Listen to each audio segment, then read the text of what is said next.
അവൻ തന്നെ എന്നോട് സത്യം പറഞ്ഞു. മൊബൈലിലുണ്ടായിരുന്നു, ഹെൽമെറ്റിന്റെ ഉള്ളിൽ മൊബൈൽ കയറ്റി വെച്ചിട്ട് സംസാരിക്കുന്നതായിട്ട് അവൻ തന്നെ പറഞ്ഞത്. അത് കളവാണോ സത്യമൊന്നും അറിയില്ല, അവനെന്ന് അങ്ങനെ പറഞ്ഞത്. അവൻ പേടിച്ചു പോവുകയും ചെയ്തു.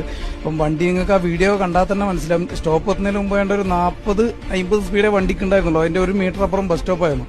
അപ്പൊ കണ്ടപ്പോൾ തന്നെ എന്റെ കുടലിന് മൊത്തം പാളിപ്പോയി. അപ്പം ആദ്യത്തെ ഇതിൽ എനിക്ക് വെട്ടിക്കാൻ പറ്റില്ല. നിങ്ങൾ ആ വീഡിയോയിൽ ശ്രദ്ധിച്ചാൽ മതി, ഇടത്തു ഭാഗത്ത് ഒരു ഇതുണ്ടാവും, ഒരു ബോർഡ് ഉണ്ടായിരുന്നു, ഒരു കറുപ്പായിരുന്നു, എന്തിന്റെ ബോർഡായിരുന്നു അറിയില്ല. ആ ബോർഡില്ലെങ്കിൽ ശരിക്കും ഇവനെ വണ്ടി തട്ടുവാനില്ലായിരുന്നു, എനിക്ക് അപ്പുറത്തേക്കാക്കാൻ പറ്റും. പക്ഷെ അത് പാസ് ചെയ്ത് കഴിഞ്ഞ കൂടെ തന്നെ ഞാൻ ലെഫ്റ്റിലേക്ക് വണ്ടി എടുത്തങ്ങിട്ട് എന്റെ വലത്തെ ബമ്പറിന്റെ ഏറ്റവും വലത്തെ മൂലക്ക് ലാസ്റ്റാണ് തട്ടിയിരിക്കുന്നത്. ആ തട്ടിയിട്ടും ബൈക്ക് അങ്ങോട്ടും തെറിച്ചു, ഇവൻ ഇങ്ങോട്ടും തെറിച്ചത് ആയതുകൊണ്ടാണ് ജീവൻ ബാക്കിയായത്.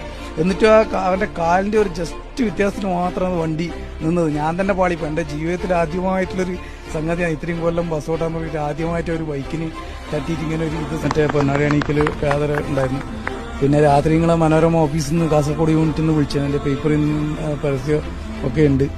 അങ്ങനെയുള്ള ഇതെല്ലാമ്പോൾ നമുക്ക് കുറച്ചുകൂടി ഒരു ഉത്തരവാദിത്തം കൂടിയ പോലെ ഒരു ഇത് തോന്നും. പിന്നെ ഞാൻ ഈ വാട്സപ്പും ഫേസ്ബുക്കും ഇൻസ്റ്റാഗ്രാമും ഒന്നും യൂസ് ചെയ്യാത്ത ഒരാളാണ്. ഇങ്ങനത്തെ ഒന്നും യൂസ് ചെയ്യില്ല.